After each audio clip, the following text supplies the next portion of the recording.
Welcome to The Conscious Cut. I'm your host, Hoiki Liu. This podcast is all about rethinking sustainability across fashion, lifestyle, and everyday practices.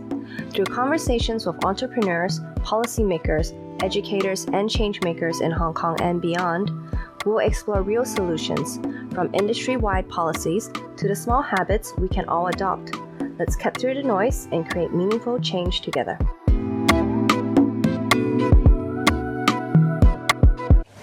So today we have with us Jane Scaffidi Abbate from Milan.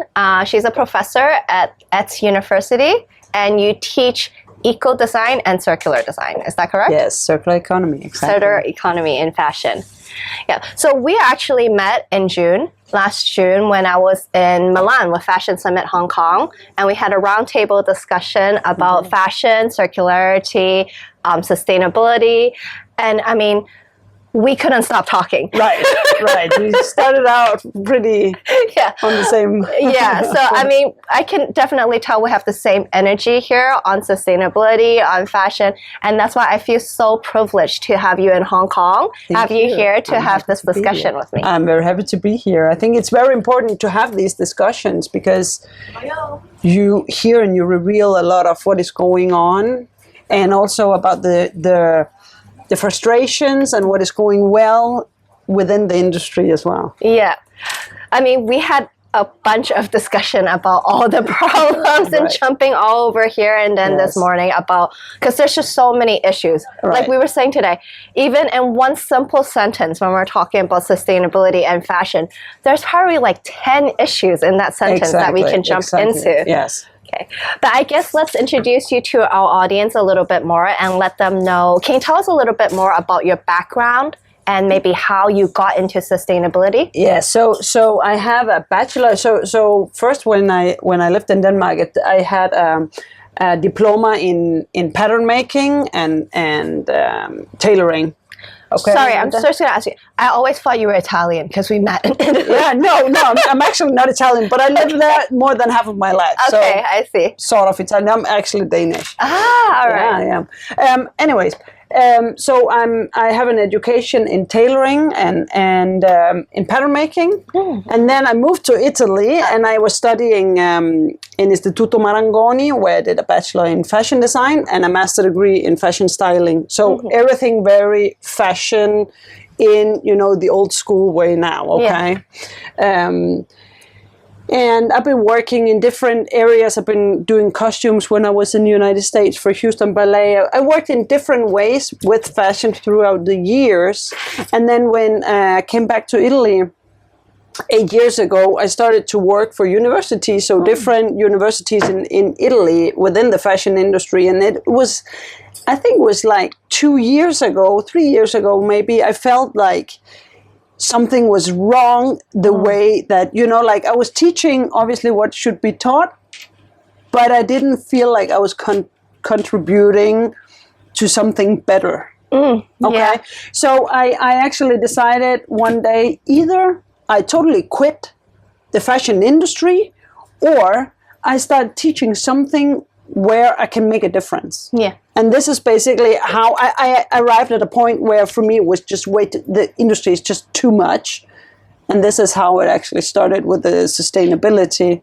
I've always been interested in the sustainability and how to make it better, obviously. But this is where I really started also to study by myself to be able to, provide a better education also. Yeah, I think it's similar for me. It's eventually you get to a tipping point when you've been in the industry for a certain amount of time and you see all the problems that we haven't ironed out, and it's growing. It's just piling up, and you just see yourself getting into it. So I think that's exactly where I arrived at a point where I didn't feel that there was either or. I cannot stay in this anymore. Yeah, I didn't want to be I didn't want to continuously contribute to this problem. Exactly. And I didn't feel it was correct, like direct way I was doing stuff before. Yeah, I totally agree. So that was the tipping point. Yeah. So I think let's also talk a little bit more about eco-design. How do you teach the kids eco-design? How is it different from the fashion design that we know? that we've been so used to all the glitz and glamour.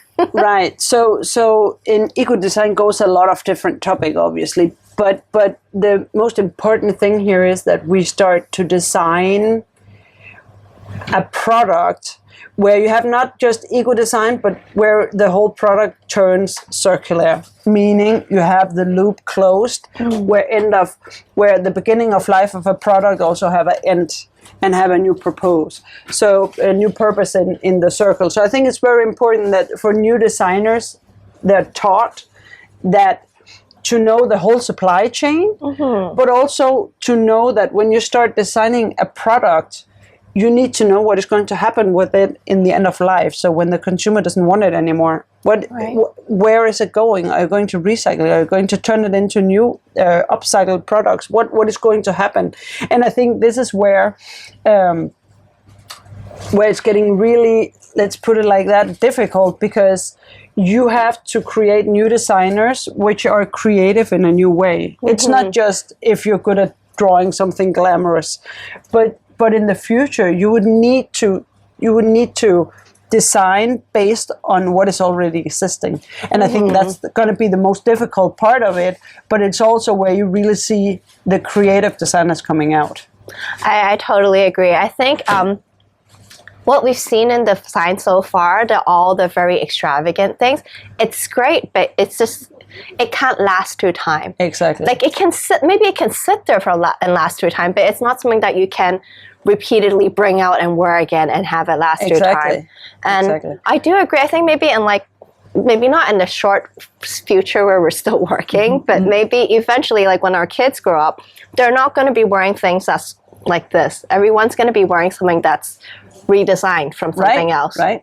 Yeah. Right. And I think that's, when you're talking about upcycling, often you think about, something you stitch together in your domestic sewing machine at home and looks a bit homemade. But I think where it's going to be very interesting when the both manufacturers, but also the brands start coming together and they're designing it together. So the manufacturer is saying to the brands, look, I have 300 t-shirts which are purple.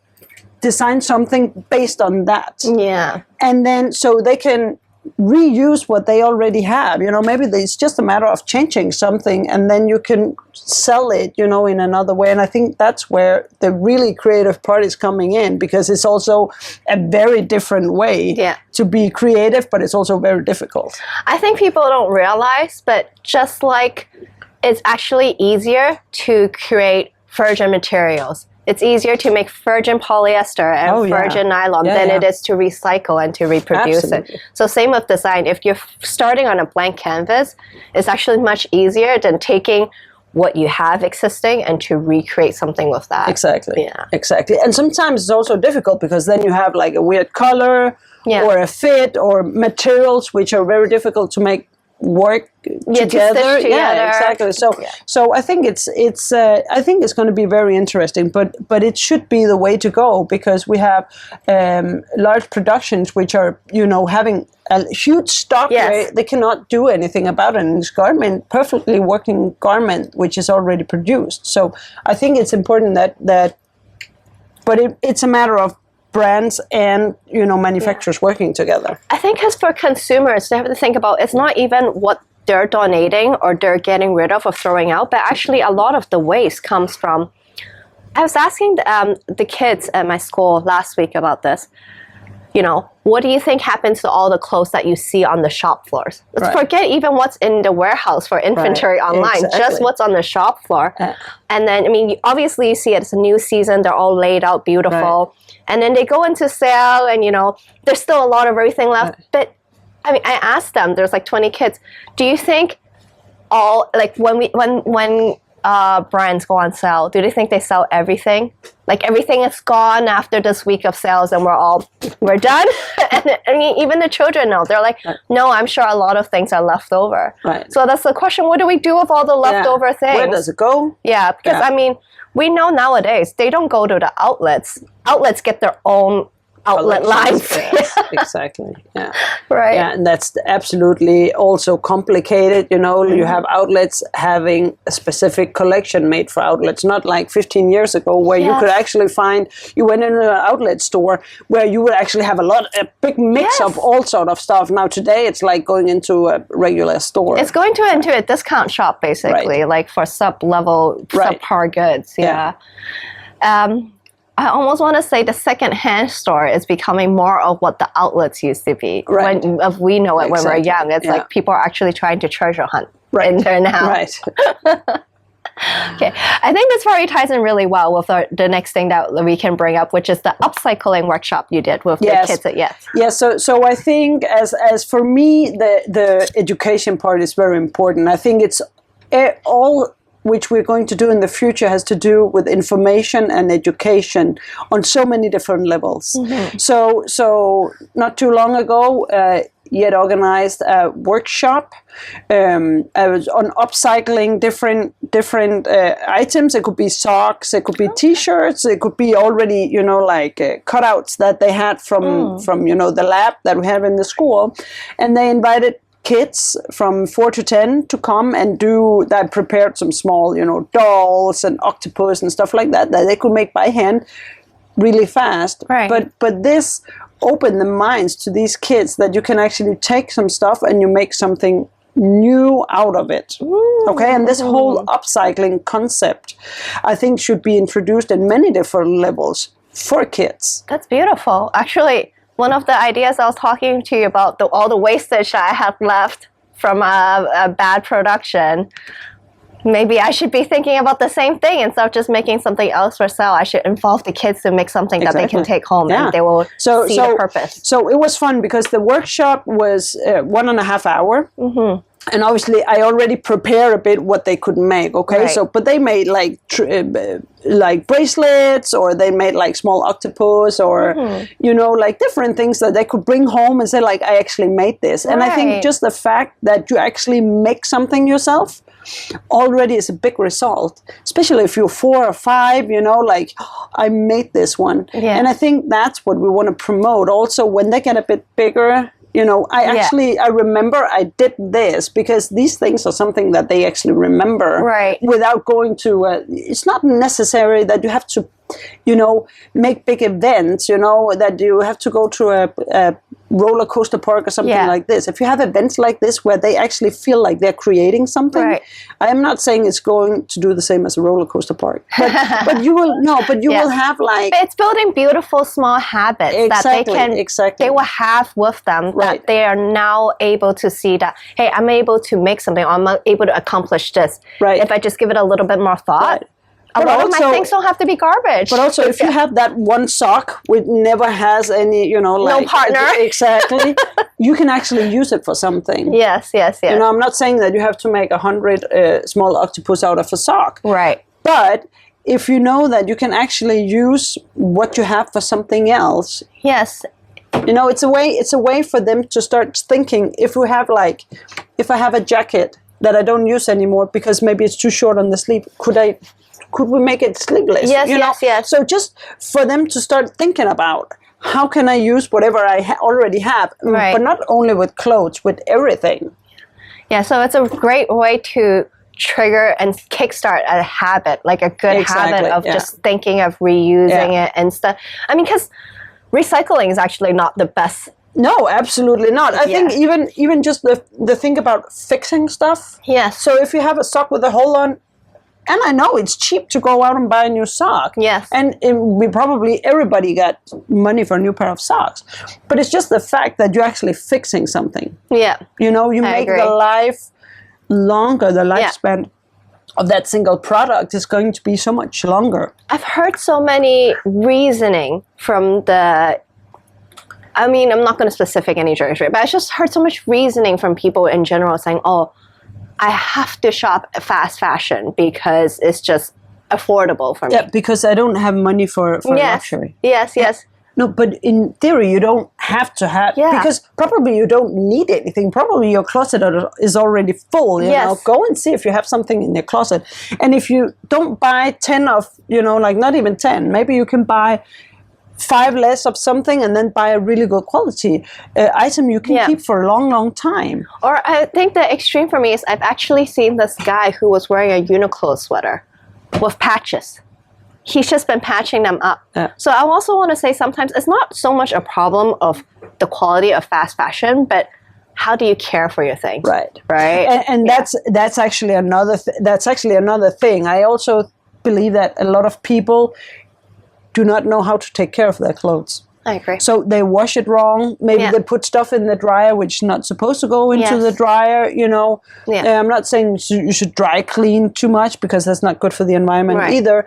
But try to see if you can care for your clothes. Maybe wear it one more time before you wash it. So I think it's a matter also of how you take care of the clothes, okay? That you don't wash it too many times. And again, you buy natural materials because when you then wash, all the plastic, microplastic doesn't go out in the water streams. So, and that's another discussion as we talked about this. It's a large topic. And, you know, when you start on one, you jump onto another.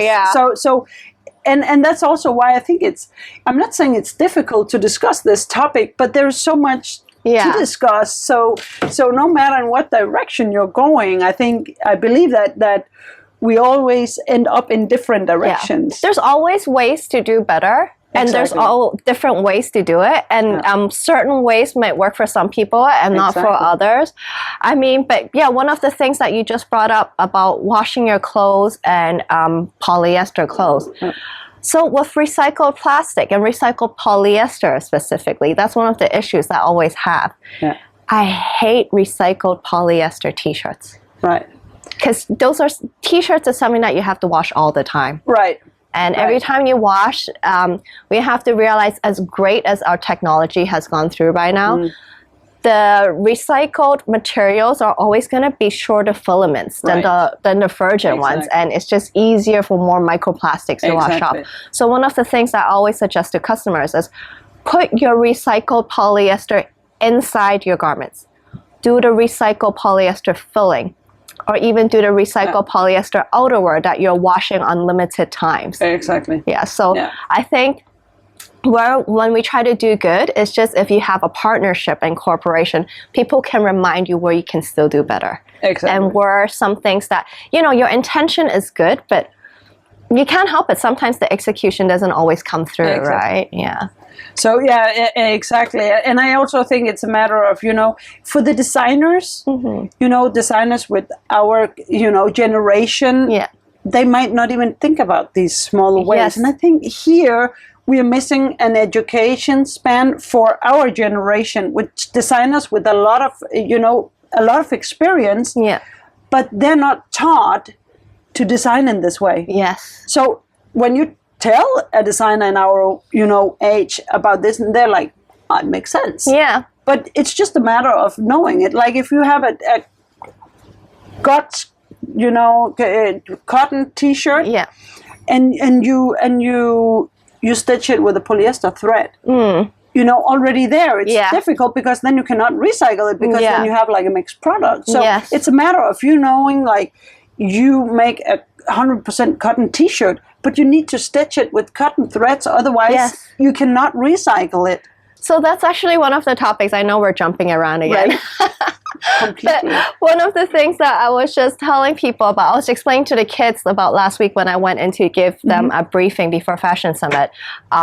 They were asking me, why can't we just recycle our clothes? Exactly. Like, why can't we just recycle it like we would recycle the plastic bottle or the paper cardboard box, And I'm like, it's because most fabrics come in mixed qualities. Yeah. And also a lot of the things, so like after explaining, if you have a polyester cotton fabric, you just can't separate those filaments anymore. It makes it hard to recycle. Right. The other thing we jumped into was when we were talking about the contents, how I might have a 50% cotton, 50% polyester shirt, so that's why I cannot recycle. It could be 98% cotton and 2% polyester, and I still can't recycle it because it's all mixed in. Yeah. And this is when we brought up the other topic, greenwashing. When they see a lot of things, like on the hand tag, it was tell them, made with organic cotton or recycled polyester. But when you actually, because they're asking, how come I can't recycle the recycled polyester t-shirt? Right. When I bought it, it said it's made with recycled polyester. So in their heads, I can recycle it again, right? Yeah. Like something that came from recycling can also be recycled again.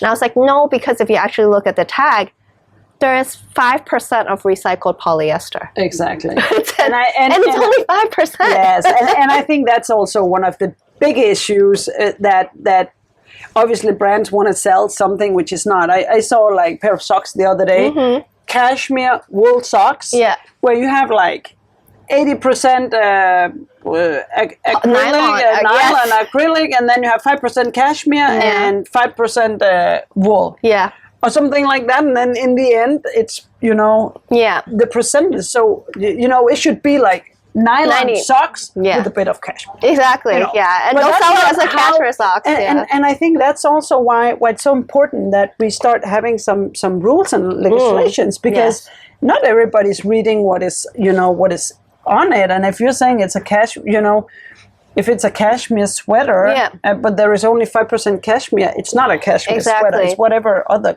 it's another sweater. Yeah. And I think that's very problematic. But we're back to the greenwashing, and then it's a completely different topic again. We're never going to end. The never ending. All right. Okay, I think we've kind of mentioned about upcycling and circular fashion in business, but let's dig into it a little bit more. Do you think this works as a business? Upcycling, and I mean, for myself, when I was asked this question maybe around 5-6 years ago, I had a very confirmed no. It doesn't work. Like making individual pieces doesn't work as a business. It can only work in your own home. But I'm having second thoughts. So I think that if you make but not like as a big corporation might not work.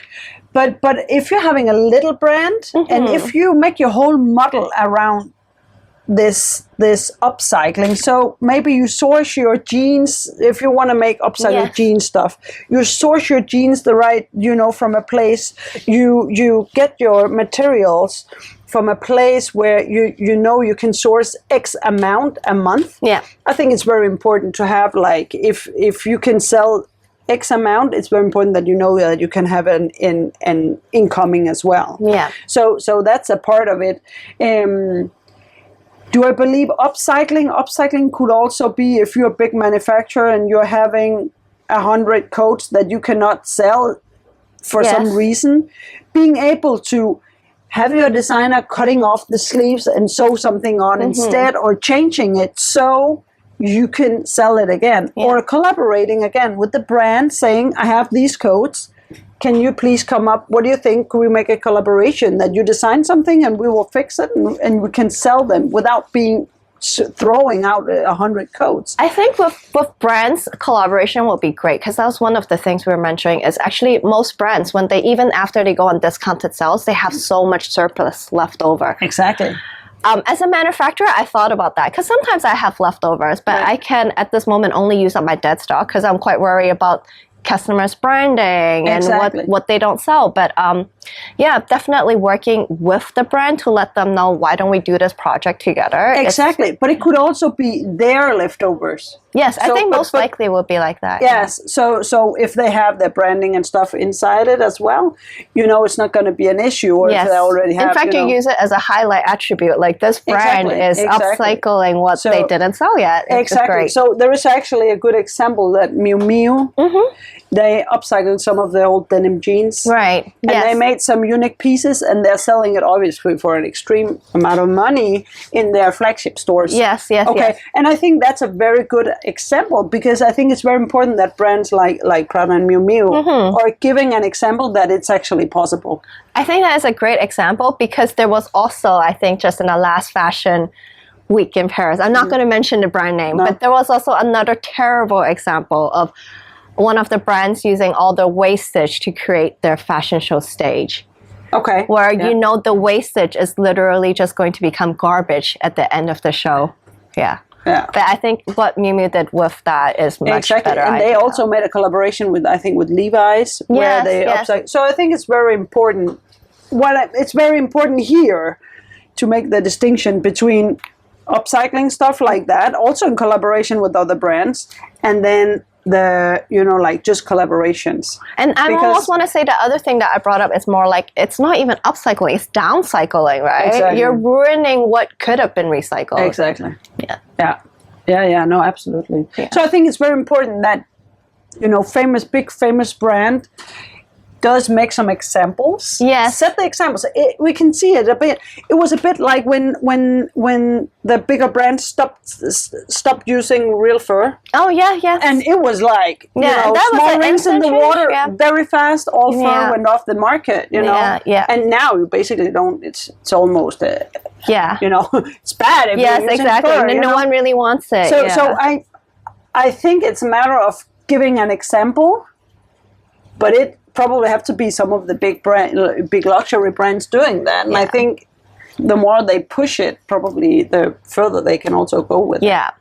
I guess it's just with the bigger brands, we know that you assume that they have the finances to push forward with a change. Right. Whereas with smaller brands, I always say it's also feasible, but in a different way. We have to look at it not from so much a financial way, but how you can change your just daily practices. Right. Maybe starting small, but continuously growing exactly. from there. But I also think it's a matter of now that, at least in Europe, you need to start, be responsible for what you're throwing out. Yes. So I think at least for smaller brands, it might benefit you if you find a way to use what you already, first of all, have produced and not have to, keep pay going back to you, because you have to pay to get rid of this stuff, Yes, and it's just not right throwing out stuff which is perfectly working. Which is actually one of the things. I have two-sided views on the product passports, digital passport.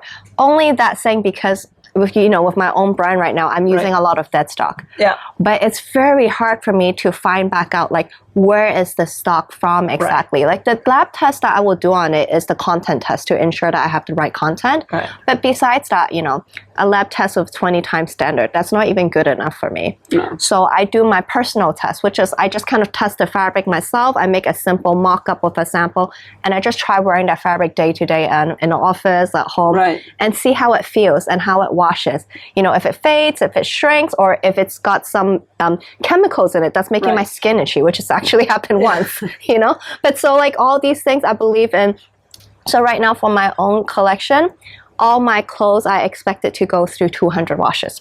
No problem. Okay. Yeah, because it's I've tested out and I know. So I think with small brands, where it's difficult, it's also an opportunity. Oh, yeah, they just kind of have to find their footing and ways around it. You know what? I think it's all a matter of, developing ways of doing these things. Because if you make it normal to your brand, making sure that you don't throw out stuff. Yes.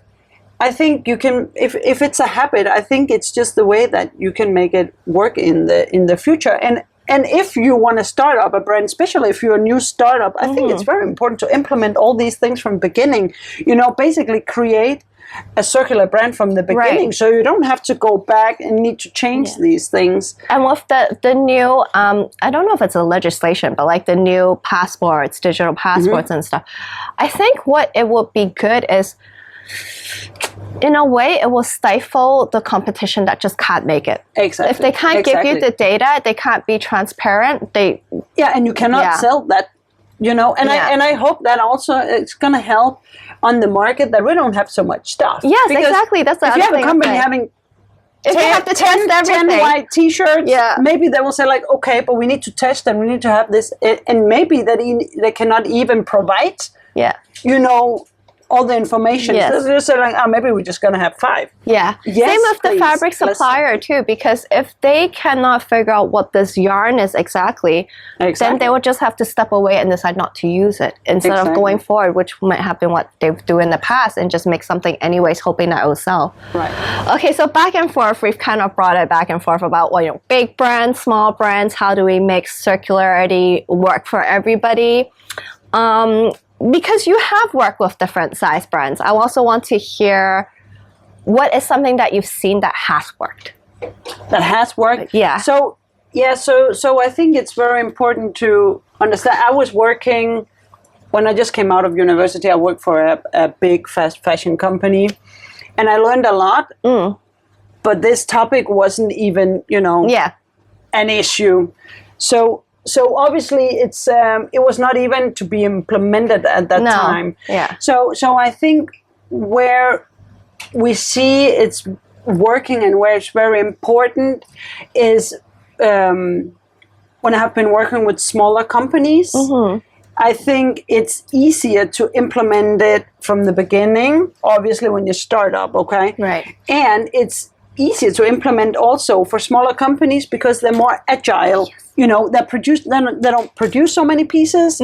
So also for the production line, they're a bit faster to adapt. Yes. Obviously, being a smaller company, you will have probably less funds to invest in all these, and that's obviously difficult because sometimes you have to do investments where you don't see any returns. Yes. At least you don't see any returns for the first maybe 5 years. 5 okay? years, yeah. So if you have to change to renewable energy in your factories or in your offices, that might not be a cost which is coming back to you. Okay. Yes. So a lot of these new investments might not be something where you see a direct benefit. Okay, and that's obviously difficult for smaller companies, but it will benefit for the world obviously on the long run. For the bigger companies, they might have much bigger fundings for these things and they can make departments, but at the same time, if you're producing in different countries, if you have like a lot of products, different regulations, exactly, you have different regulations, you have different markets, and you need to apply all these new rules to a lot of different markets. Obviously, with a bigger production, you would also have, like, you will not be as fast as making a turnover or make this change as a smaller company might have. Okay, so I think it's a matter of, like you see, and obviously you won't see the benefits as well as fast. Okay, also because for larger companies, the investments are obviously also bigger. Okay, you might have to hire the whole, department for sustainability, and you might to hire marketing as well. So obviously it's just on another level. That said, I still believe, I'm not saying that everybody have to change 100% from one day to another, but what is important is that if you just, maybe it doesn't matter if you're a small company or a big company, but if you start out with 3 goals, one, something you can change right away, something you can change within the next half a year, and then something you will be changing within the next 5 years, and then you stick to them.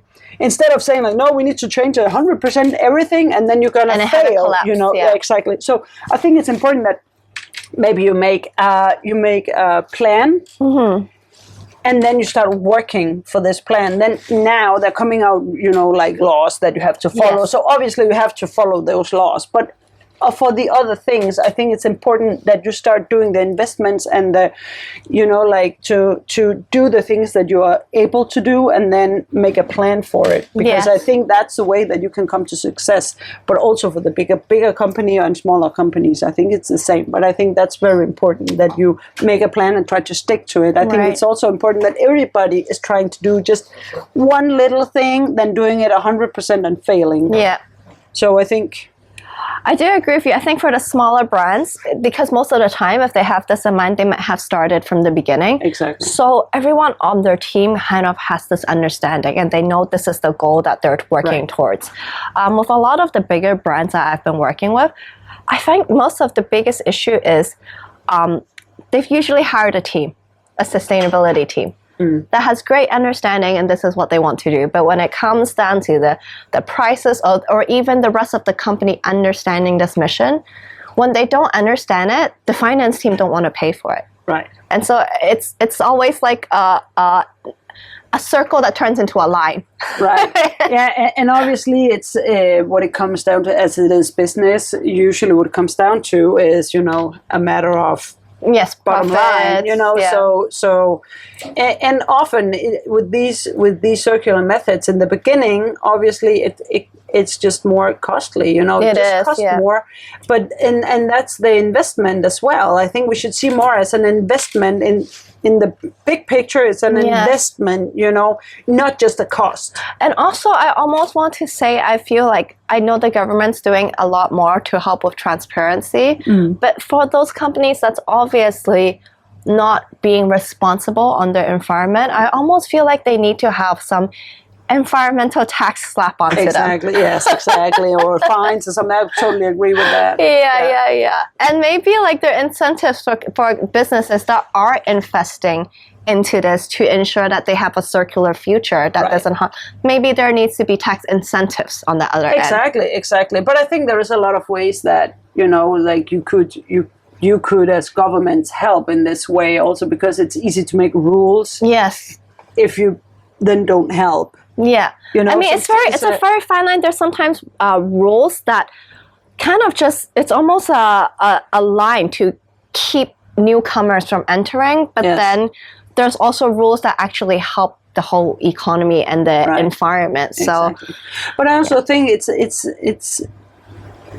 maybe for some companies which are working just fine, you know, they're selling, they're doing their stuff.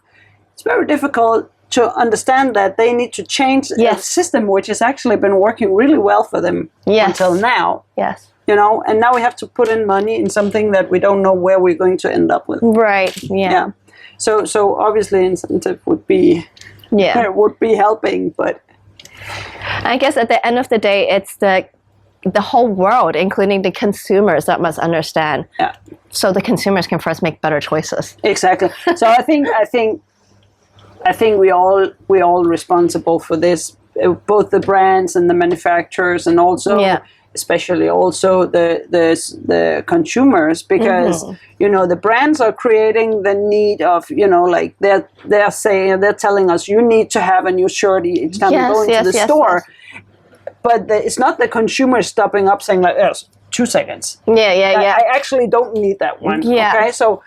And then again, for the brands, they're ordering from the suppliers, which are they just have to fit in, you know, because the demand, the consumers are having this demand that we just created. So it's a vicious cycle. And I think we are all responsible. I think everybody which is wearing clothes are responsible for also knowing what is going to happen with it afterwards, and where it's coming from. You know, we need to be more involved in what we're wearing and what is going to happen with it. Because no matter how much of a blind eye we turn today, this problem is going to show up at our doorstep. Oh yeah, it's already there. This is not going to disappear. Yeah. People are saying you can send it out in space, or you can send it, you know, to Africa, South America. Yeah. But the problem is not going away. It's not. It's just moved. Yes. You know, you're just shifting it from one area to another. And sooner or later, it will come after us. You know. Yes, I think so.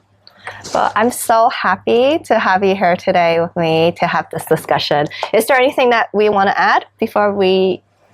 No, I think I'm very happy that No, I'm very happy that you invited me, because I think it's such an important topic to discuss and to also have just a conversation on this level, because it's on so many levels that you can discuss it, and I think it needs to be discussed. It should, definitely. So, absolutely. Thank you so much for inviting me. And I'm so happy to hear that this is now a course being taught in the universities. Yes. It's not just another fashion design or pattern making or stylist course, but literally really being mindful about what you're producing into this. And I also think like it's important that it's being taught as a topic, I think so. Because this is really something which is going into the future generations, and this is the only way we can help this topic out, you know. Yeah, absolutely. Yeah. So I mean, the kids nowadays, like I said, it's not that they don't know, but we have so many bad habits from the previous generations that we've kind of just brought them up with, that we do need to make this change. Yes, absolutely. And I think the younger they are, the younger that you make these things to a habit, I think that's where we can make a big change. Because I mean, a lot of it is habits. I mean, before the 80s or 70s, no one would be going to a convenience store to buy a bottled drink when you're thirsty. You just have your water bottle. These are just habits. Yeah. We've been brought, Yeah. this whole convenient or the modern world is new habits that we've only built in the last 20, 30 years. Exactly. Yeah. Yeah. So, yeah, time to undo them. Convenient had to go. Yes. All right. Yes. Thank you so much Thank for you being for here with me inviting me. today. Thank you.